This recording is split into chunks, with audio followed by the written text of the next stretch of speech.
guys, it's Sim, and this is Pro Wrestling Unlimited, as we are here on the 29th of June, 2022, to talk about everything that went down tonight at AEW Blood and Guts, or AEW Dynamite Blood and Guts, and woo, was that Blood and Guts match good? Let's throw the poll up really fast. I always wait to do the poll here on Twitch before people get in, because unlike when we were on YouTube, and I accidentally just ran a break. Oh, crap. Whoops. If you guys are seeing a 1-minute ad, I apologize.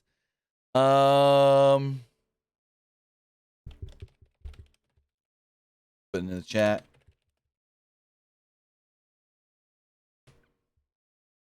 In case people are seeing the ad. Whoops. Did not mean to do that. Went to click poll, and I clicked the wrong button. Manage poll. What did you think of Blood and Guts? New poll. What did you think of Blood? What I was saying about the poll. So I do the poll after the show's already getting going, so people can actually see the poll, because Twitch doesn't let us just keep the poll going till I stop it, unlike YouTube. It only lets me do 10 minutes at a time for the polls. So. But sometimes when you come in, you go, there's no poll. Well, that's because I'm waiting for more people to get in. I liked it. All right. I didn't. Again, if you guys saw that ad, I apologize. I clicked the wrong button when I went to make the poll. I apologize. But with that, here really fast is bugging me, looking at it all bunched up. There we go. All right, we're good to go. It's Blood and Guts. What's going on? Great show. Like the first hour, kind of like last year's Blood and Guts. First hour was just there. Okay, hold on. Killjoy Army says, I just got back from the show and it was awesome. So you didn't stay for Rampage? You didn't stay for the Rampage tapings, Killjoy Army? Or are those over already? Were they that quick? Let me know. Why didn't you stay for the Rampage tapings? Just out of curiosity. I mean, if it was me, I'm going to get as much out of that ticket as I can. I spent money to go there. I'm going to stay till the end. You know what I mean? I mean, unless you had to be home in a specific time, but that would make sense. But again, I thought the show itself was really good. The Blood and Guts match was awesome. It was super fun. Angelo Parker, Jesus Christ, he was crucified tonight. Kids Learn says after work tomorrow. Gotcha. Hopefully Santana's okay. He may have suffered an injury. Hopefully Eddie Kingston's okay. He told Claudio that something was up with his back at the end of the match. So, possibly 2 injuries coming out of the match. And I hope that no one's hurt. But we'll talk about it here. We'll get to it here in a little bit. Yeah, I was gonna pull up the quote from why did his name just Eddie Kingston? But we'll talk about it when we get to the match. But was that match gnarly? I say probably better than last year's Blood and Guts match. I liked it better than last year's Blood and Guts match. But with that, I want to say thank you for joining me here. If you're watching live, twitch.tv/PW Unlimited.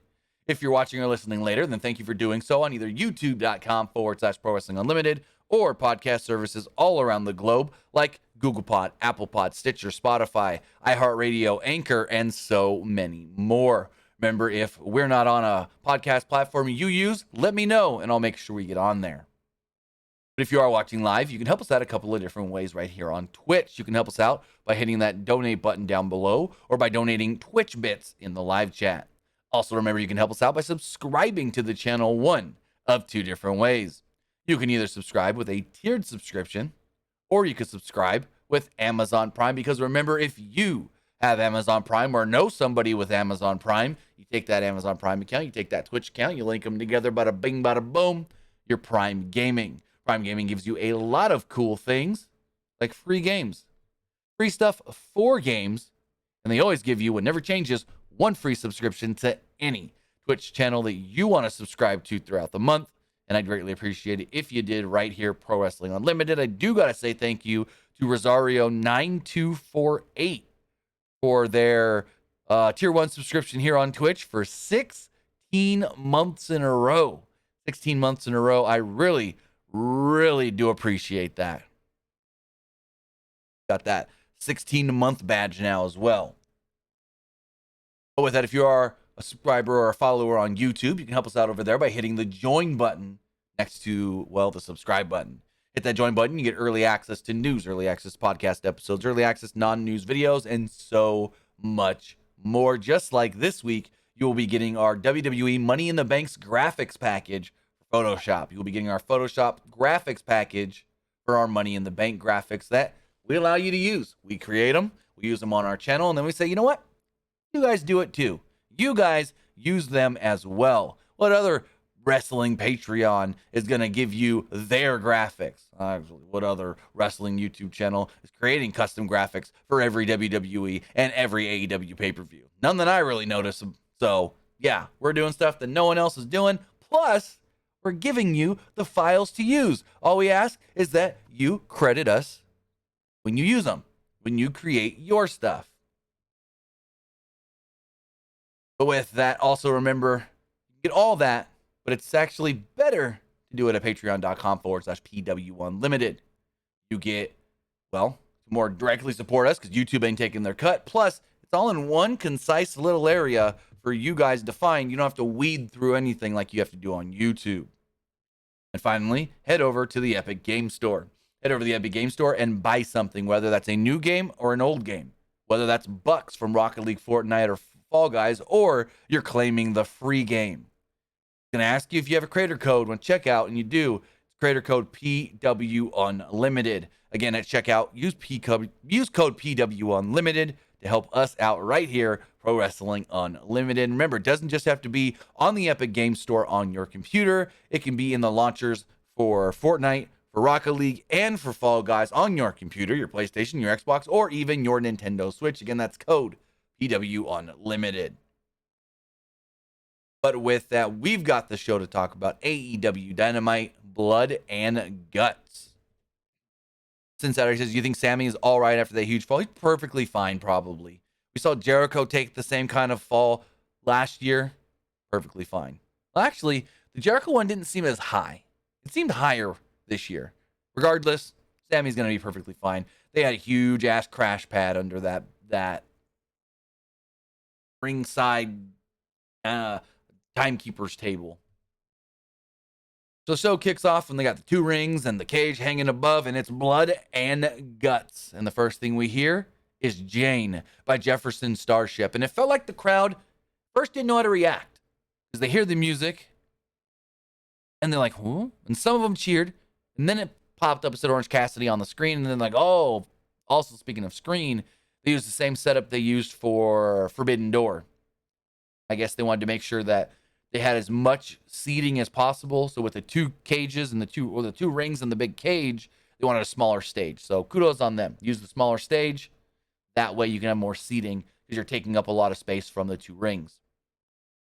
But Orange Cassidy comes out to Jane, and I'm like, oh, yes, please. I cranked up my volume. And then they cut it for Ethan Page to come out, and I go, crap. Like, just let me hear the whole song just once. So then I went to YouTube and I listened to the whole song. Jane's such a great song. So fun. So before the match, Dan Lambert had a bottle of orange juice in his hand. He spoke and said that Orange couldn't match up to a heavyweight like Ethan Page before accusing the best friends of not being real managers. He goes, we're in the state of Detroit. No, we're in the state of Michigan. They're in Detroit, the city of Detroit. He said, we're in the state of Michigan. They have a athletic commission here. And well, I bet you them bozos that call themselves the best friends don't have actual manager's license that you need here in this state. The referee, check their cards, and if they don't got them, you got to send them to the back. They can be best friends back there. And Bryce Remsburg, I think it was Bryce Remsburg, who was the referee, was like, hey, legally I got to do it, so you guys got to go. But he never asked for Dan Lambert's card. Where's Dan Lambert's credentials to be a manager? You know? But with that, we had Orange Cassidy against Ethan Page. Match was good. I really liked the match again. An Orange Cassidy match, so it's always going to start off slow and then build to something good. Orange immediately did the hands in the pocket shtick and landed a tope suicida. Orange hit a diving crossbody and got a 1 off of it. Page eventually cut him off with the big shoulder block. He mocked Orange and beat him down with a slam and a suplex. After commercial break, Orange took a high kick and a twisting brainbuster for a 2. Page went for the ego's edge, but Orange actually put his hands in his pockets. And I'm like, usually I would say that's stupid, but it made sense. Putting the hands in the pockets was not the move here. It was he shifted his weight. And Page ended up not being able to hold him up for the move, and because he shifted his weight back, slipped right out. So I was like, it's the pockets thing, but it's also shifting the weight, so you can't go open gimmick stuff. I mean, it is, but it isn't at the same time. Also, I'm bleeding because my scab on my hand just cracked. Cool. Where was he? I think it was Orange reversed a Hurricane Rana, our second attempt of a Hurricane Rana, and climbed to the top rope, but Lambert distracted Orange Cassidy by grabbing his boot. This allowed Page to turn it into a power slam for a 2. Page flipped off. Page flipped off a kid in the front row, but Orange countered a brainbuster attempt to a stunner before nailing a spinning DDT for a near fall. Orange called for the orange punch, but Lambert hopped up on the apron. Orange gave him his light kicks, and Lambert took the orange juice and spit in his face before he hit 2 orange punches and a body slam, which I guess is his new finish. Pick up the victory. So he does the body slam, and then he sells it really big by jumping up and going, and then jumps on for the pin. I don't know if that's something he's been doing for a little bit now. I've never noticed Orange Cassidy winning with a, what's it called? With a, body slam like that. So I don't know if that's new or not, but I've never noticed it.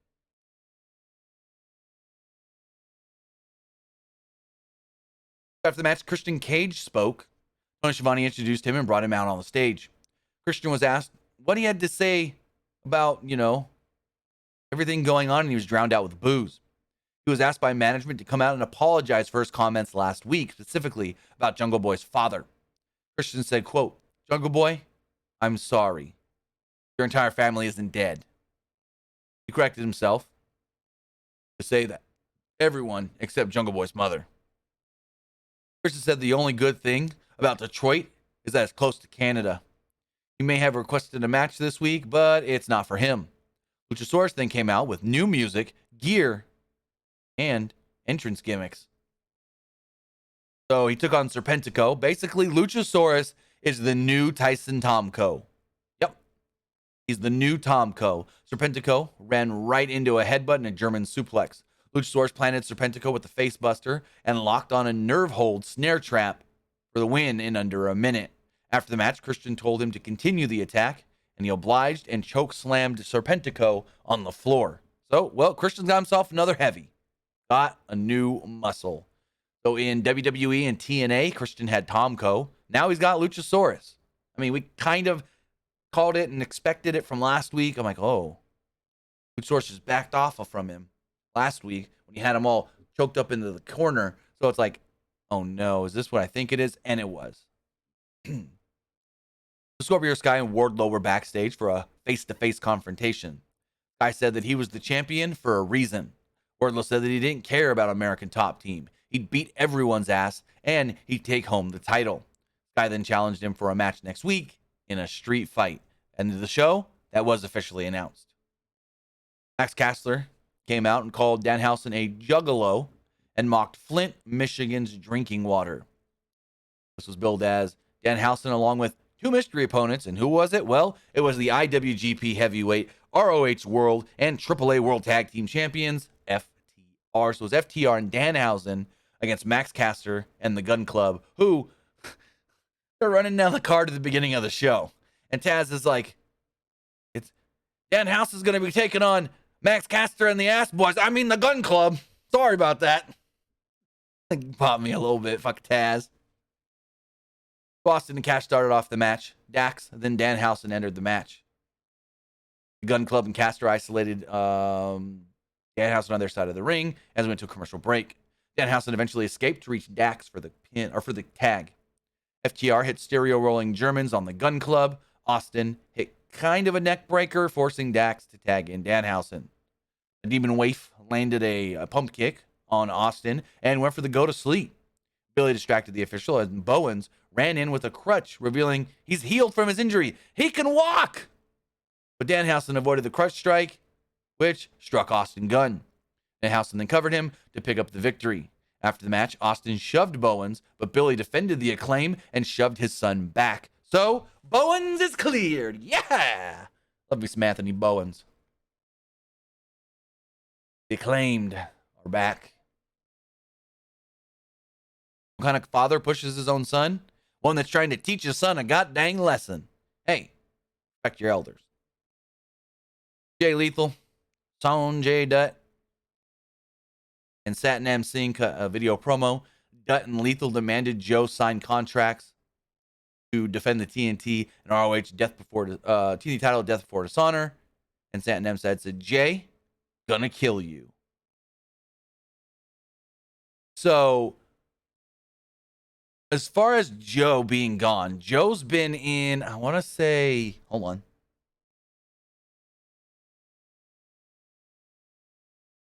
Joe has been in, I can tell you exactly where Joe has been. Joe's been filming the Twisted Metal show.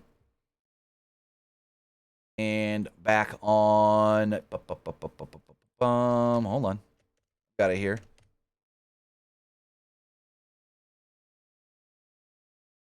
Back on June 23rd, they were filming near the Lakeshore Residence in New Orleans.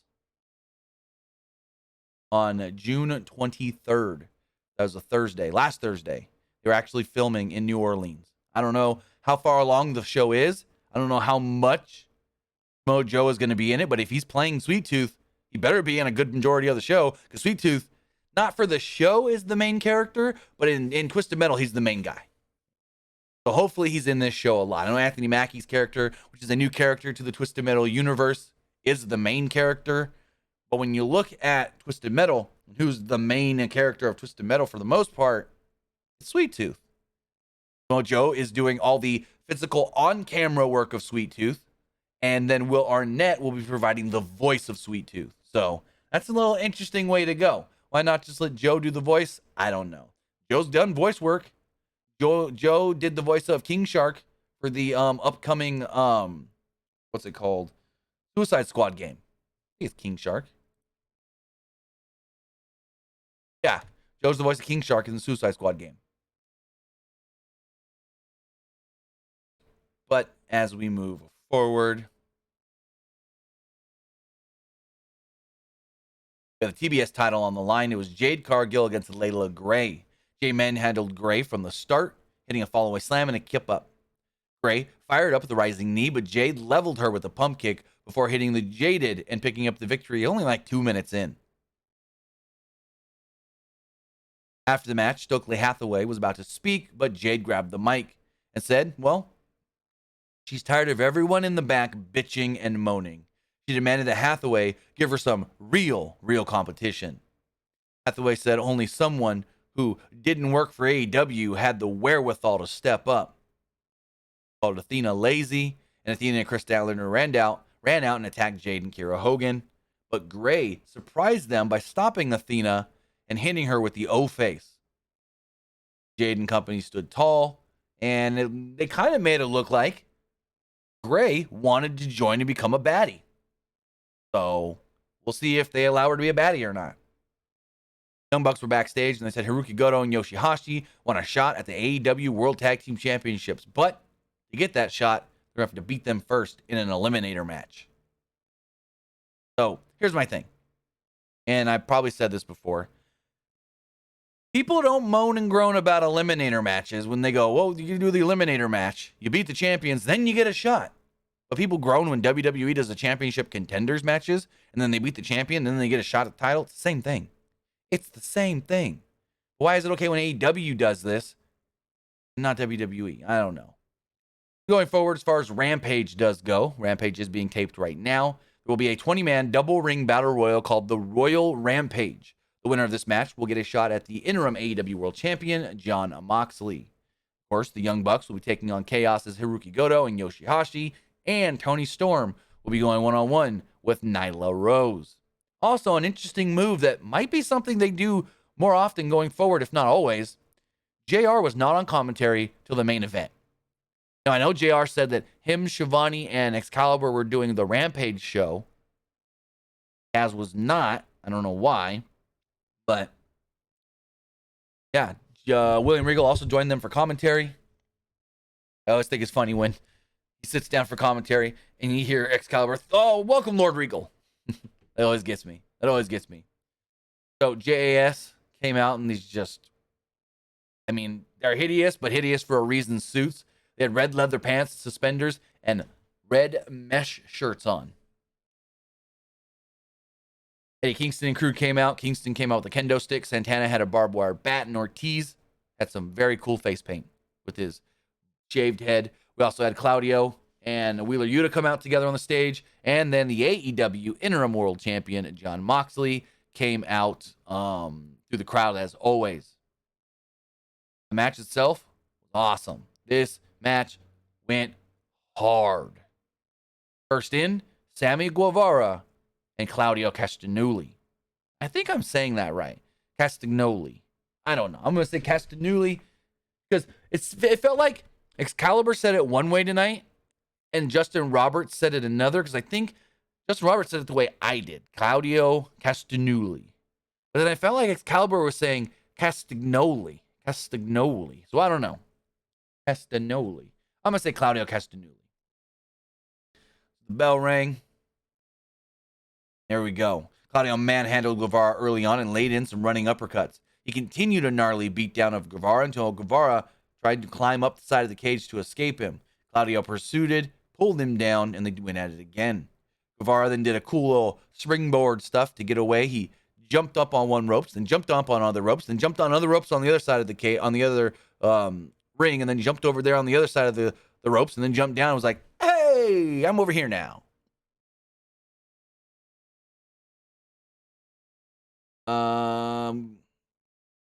Claudio came right in after him, returned to fire with a pop-up cutter. Guevara celebrated, allowing, Guevara then hit him with, I can't remember exactly now. Claudio returned fire with a pop-up cutter, and then all my notes just go, Claudio hit the swing. No, Guevara did something else before that. I don't remember now. Garcia then came out as the next entrant and stopped the swing, and we went to commercial break. So the JAS had the man advantage. Once back in, man advantage was done. The odds were even. In came Wheeler Yuta. They let us know that during the break, the crowd was actually chanting, "We want Yuta."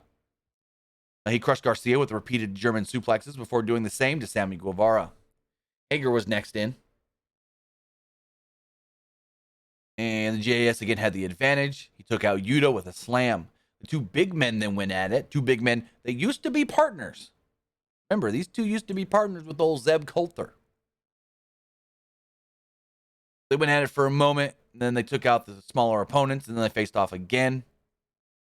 I think the last time these two were face-to-face like this, 2014 Survivor Series it may have been. I think they actually had a match. Let me double-check that. I saw someone tweet it. I want to double-check it now. 2014 Survivor Series. It was... Jack Swagger versus Cesaro. Jack Swagger won by submission in that match. It was a pre-show match. Went 5.5 minutes.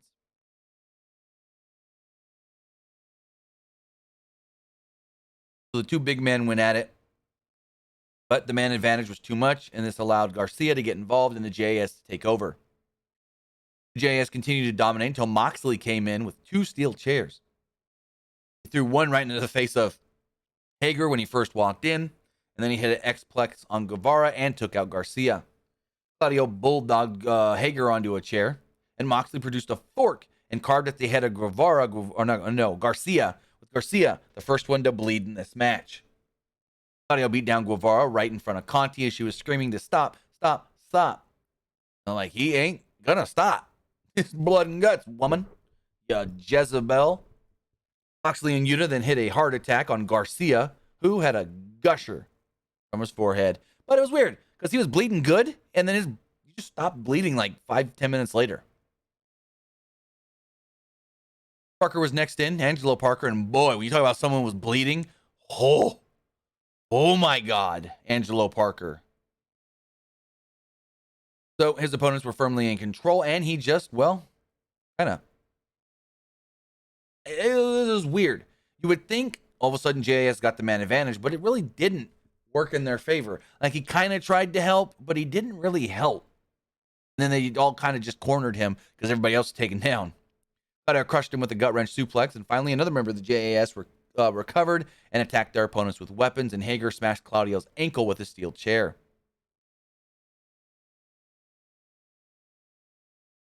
Ortiz evened things up for his team and ran wild ahead of a break.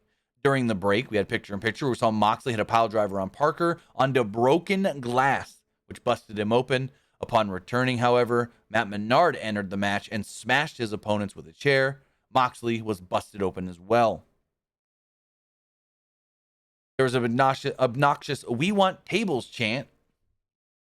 And, well, tables were produced by Santana, who did not last long in this match, unfortunately.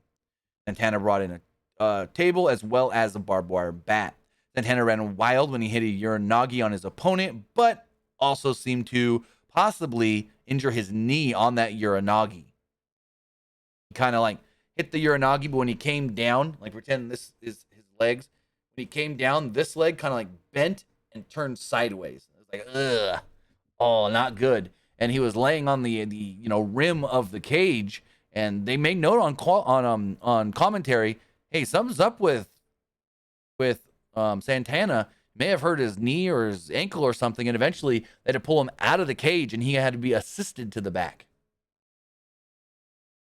Moxley grabbed some skewers and stabbed them into the forehead of Matt Menard, but Menard stopped the attack with a low blow before Wheeler Yuta helped out Moxley, and then Yuta and Garcia peppered each other with some stiff slaps. Jericho was the final man to come in for his team and came in with Floyd the Bat. Ortiz immediately took him out with the DDT and choked him with a chair. There was essentially a parade of big moves here, concluded by Claudio running wild, but Jericho eventually cut him off the code breaker. Next man to come in was the final man, Eddie Kingston. The bell rang, the match now official. Casually just beat down a bunch of different members of the JAS with kendo stick shots before he got to Jericho, and he was just raining down kendo stick shots on Jericho in the corner, over and over and over and over. Kingston then produced some rubbing alcohol, but was cut off before using it. Parker here, covered in blood. You couldn't see a dry piece of flesh on his face. Just, when they say, the Crimson Mask. Oh, no, this is what you call a Crimson Mask. Probably worse than Triple H at WrestleMania 20. So then, this was weird. Very weird. So Eddie Kingston had rubbing alcohol, and he dropped the bottle. Then all of a sudden, Ty Conti's got a bottle of rubbing alcohol that she's trying to shove in through the cage to Jericho. Now, was that the same bottle and it maybe fell out somehow? Or is that a different bottle? Because it's like, why go through the trouble of trying to shove this bottle in when you're squirting it all over Jericho and not just grab the bottle that Kingston dropped? Also, correct me if I'm wrong, did I miss something with this rubbing alcohol? I saw nothing with this damn rubbing alcohol. Did I miss something? Like, I saw Ty was trying to shove the alcohol in through the cage and it starts squirting all over Jericho, so they cut. They're like, this ain't looking good. We'll cut. And then eventually Jericho gets it and sits it next to him, and then I don't see it used at all again. So correct me if I'm wrong, but was it used or not? And if it was, for what?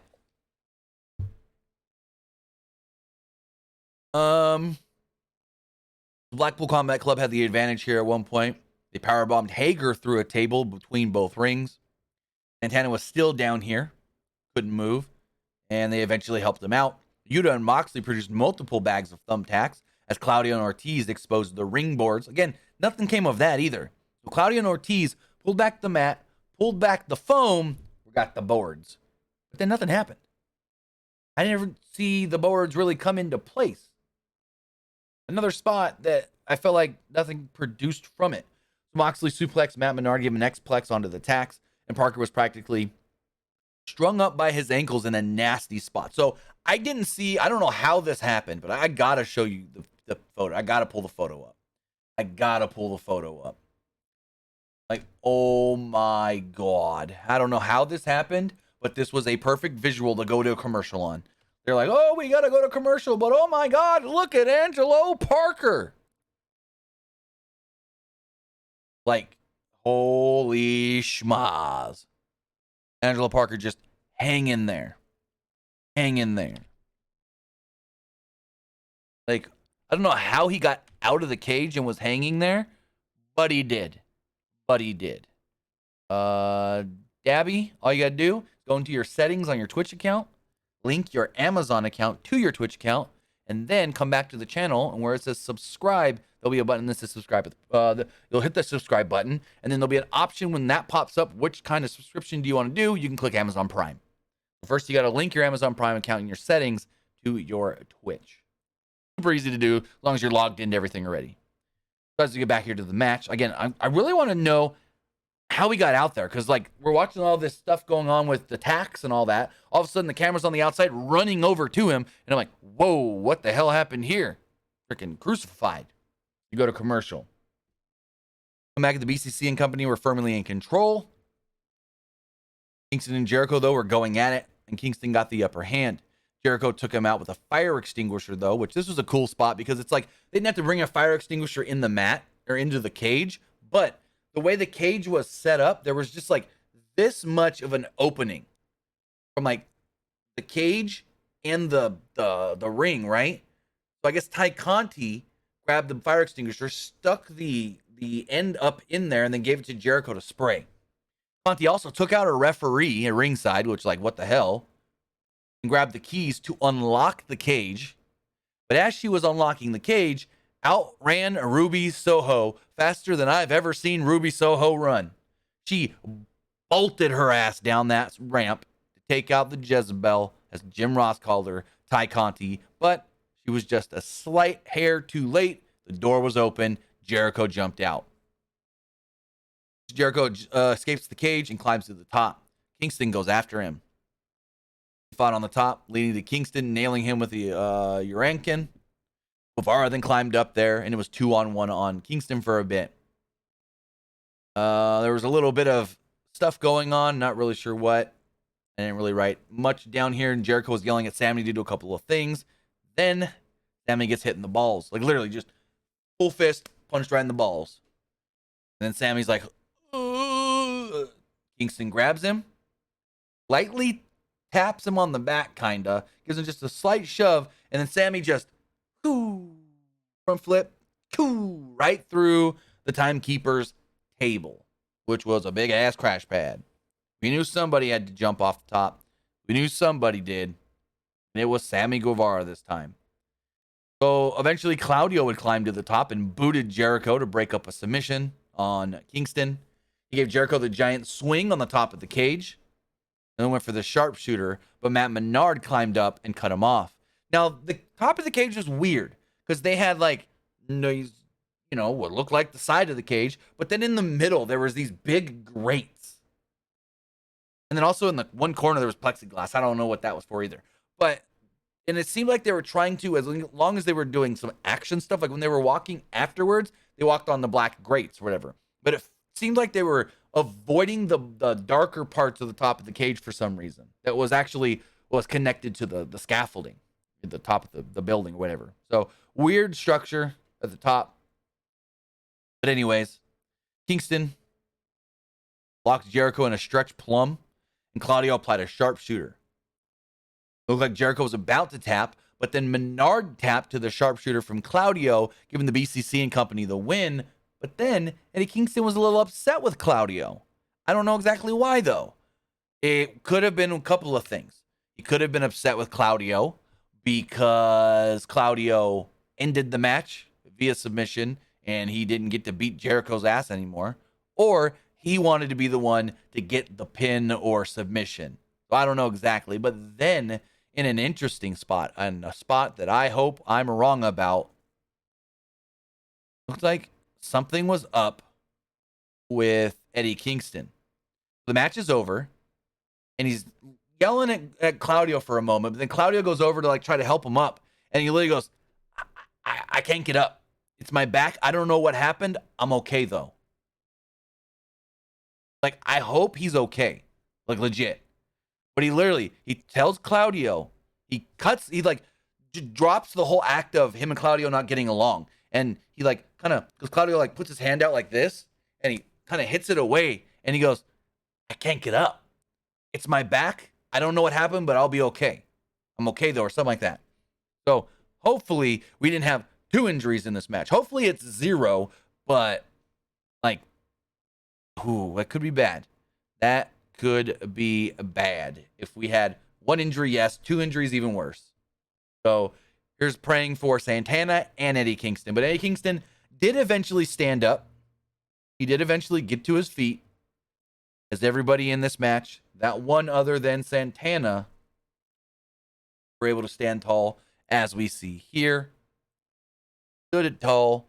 Wheeler Yuta, Jon Moxley, the interim AEW World Champion, Eddie Kingston, Ortiz, and Claudio Castagnoli.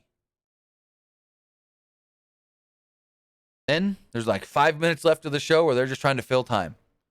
Like, we got this, we got that, look at this, and Rampage later this week, and we got that, and then, next week, the street fight for the TNT title. Oh, and then Jim Ross is like, also on Rampage, Taz, you're not going to be on commentary? Oh, it's me, Tony Schiavone, and Excalibur doing that, calling that show. Okay, cool. Then finally, it just cuts, and we're watching Bob's Burgers. So, great match, super fun. I would say better than last year's Blood and Guts. I really would. I would say this was a better match than last year's Blood and Guts match.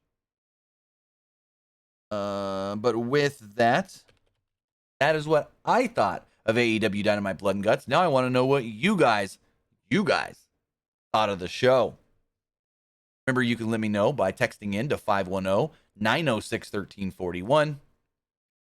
Again, that number is 510-906-1341.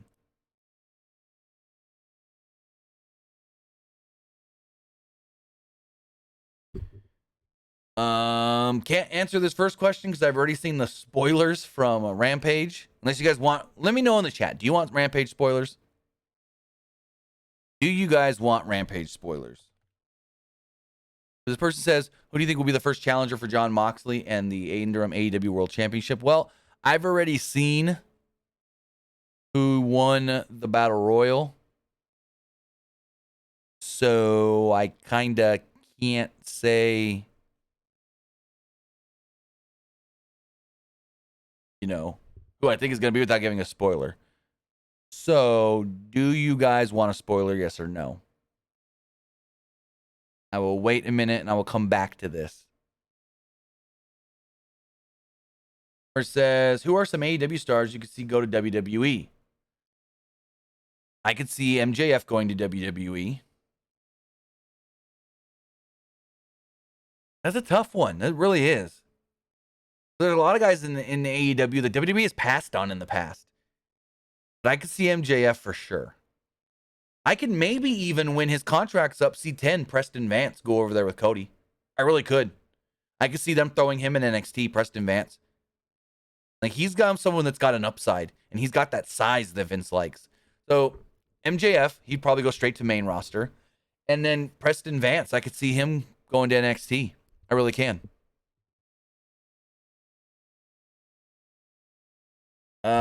We got more text messages here. I forgot. Let's check the polls really fast. I'm a dummy. I forgot the polls. As far as the Twitch poll does go, 67% like tonight's Dynamite. 17% thought it was just all right, and 17% did not like Dynamite Blood and Guts. As far as the Twitter poll does go. Twitter poll. 71% liked the show tonight. 23% thought it was just okay. And at 5%, that would have been bad. Oh, that wouldn't have added 100. 5% did not like the show. And finally, as far as the 700 votes on YouTube. Oh, man, that's a big one. I think that's one of the most we've gotten when we put these polls in the community tab thus far.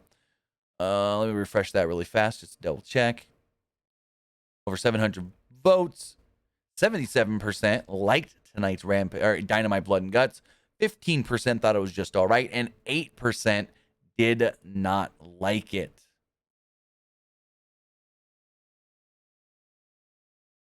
This person said, do you think they're planning to do Luchasaurus for Jungle Boy? Probably eventually.